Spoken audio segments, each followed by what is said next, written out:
Is very simple and healthy rice అండి. Beetroot రైస్కి మనం ఏం చేయాలంటే ఇలాగా ఒక కుక్కర్ పెట్టుకోవాలండి. ఒక కుక్కర్ పెట్టుకుని దానిలోకి ఒక స్పూన్ ఆయిల్, ఒక స్పూన్ బటర్ వేసాను. అలాగే జింజర్ గార్లిక్ పేస్ట్ వేసానండి. చెప్తున్నాను కదా, ఎప్పుడు జింజర్ గార్లిక్ పేస్ట్ వేసిన వెంటనే మనం అందులో వేసుకున్నాం అనుకున్న సాల్ట్ వేసుకుంటూ చూడదండి. అలాగే ఇందులోకి ఉల్లిపాయ, టమాటా, ఎక్కువ ఇంగ్రీడియంట్స్ వాడదండి. అంటే చెప్తున్నాను కదా, సింగిల్ రైస్లు మనం చేసుకునేటప్పుడు దాని ఫ్లేవర్ తెలియాలంటే మనం ఏదైతే పేరు పెడతామో అది ఎక్కువ కంటెంట్ వేసుకుంటే మన ఆరోగ్యానికి మంచిది, అలాగే చాలా కమ్మగా ఉంటుంది. ఉల్లిపాయ, టమాటా, జింజర్ గార్లిక్ పేస్ట్ అన్నీ వేగిన తర్వాత మనం బీట్రూట్ శుభ్రం చేసుకుని వాటి ముక్కలండి, బీట్రూట్ ముక్కలు, అలాగే కొద్దిగా బఠానీ వేస్తున్నాను, కొంచెం పీస్ ఇది కూడా వేసుకుని ఒక్కసారి వేగనిచ్చి మనం తీసుకుందాం అనుకుంటున్న బియ్యానికి ఒకవేళ 1 కప్ అయితే 2 కప్స్, మామూలు రైస్ అయితే, బిర్యానీ రైస్ అయితే 1.5 కప్ వేసుకుంటే బాగుంటుంది. ఇవాళ నేను బిర్యానీ రైస్ వాడతానండి, అంటే తక్కువ వాటరే పోస్తాను. దీనికి కారానికి మనం ఎర్రకారం కొంచెం, లేదంటే పచ్చిమిరపకాయ, చాయిస్ అండి, ఏదైనా వేసుకోవచ్చు. అలాగే కొద్దిగా గరం మసాలా వాడతాను, చూడండి ఎలా చేస్తాను. చెప్పాను కదండి, 2 పచ్చిమిరపకాయలు వేస్తాను నేను తీసుకుంటున్న రైస్కి. అలాగే కొద్దిగా గరం మసాలా వాడతానని చెప్పాను కదా, ఎవరెస్ట్ చెప్పాను కదా, ఎవరి బ్రాండ్ వాళ్ళవి, నాది ఎవరెస్ట్ వేస్తున్నానండి. ఏదైనా ఒక స్పూను వేసుకుంటే బాగుంటుంది, లేదంటే మనం ఓన్గా కూడా చేసుకోవచ్చు. నేను ఫర్దర్ వీడియోలో తప్పకుండా చేస్తానండి. మసాలా పౌడర్ మనమే చేసుకోవచ్చు యాక్చువల్గా. నేను ఒక్కోసారి ఇలాగా, ఒక్కోసారి అలాగా, అయిపోతే కనుక ప్యాకెట్ ఉంచుకుని అది వాడుతూ ఉంటాను. అలాగే చెప్పాను కదండి, 1 కప్పు రైస్కి 1.5 వాటర్ అండి. వాటర్ పోసుకుని కొంచెం బాయిలింగ్ వచ్చేటప్పుడు మనం తీసుకున్న బియ్యాన్ని ఇందులో వేసి 2 కూతలు రానిస్తే బీట్రూట్ రైస్ రెడీ అండి. ఆరోగ్యానికి చాలా మంచిది ఈ రైస్.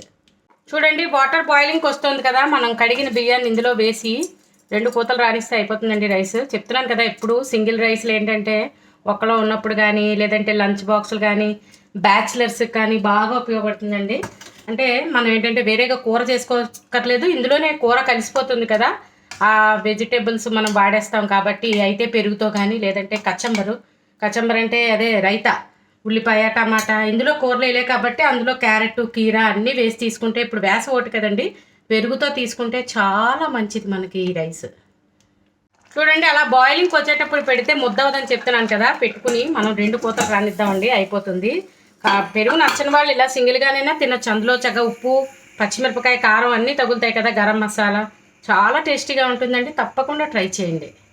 బీట్రూట్ బిర్యానీ కుక్కర్ చల్లారిన తర్వాత ఇలా సర్వింగ్ ప్లేట్లోకి తీసుకుంటే చాలా బాగుంటుందండి. చెప్పాను కదండి, పెరుగులోకి చిన్న చాట్ మసాలా, సాల్ట్, అలాగే క్యారెట్, కీరా, కొద్దిగా ఆనియన్, టమాటా, అంటే ఇందులో కాయగూరలు ఎక్కువ వాడలే కదా, అందుకని ఇలా తీసుకుంటే పెరుగుతో చాలా బాగుంటుంది. నచ్చని వాళ్ళు మానేయచ్చు పెరుగు, యాక్చువల్గా ఇప్పుడు సమ్మర్ కదండి, తీసుకోవాలనుకున్న వాళ్ళు ఇలా తీసుకుంటే చాలా బాగుంటుంది. దీంతో కాంబినేషన్ సూపర్గా ఉంటుంది.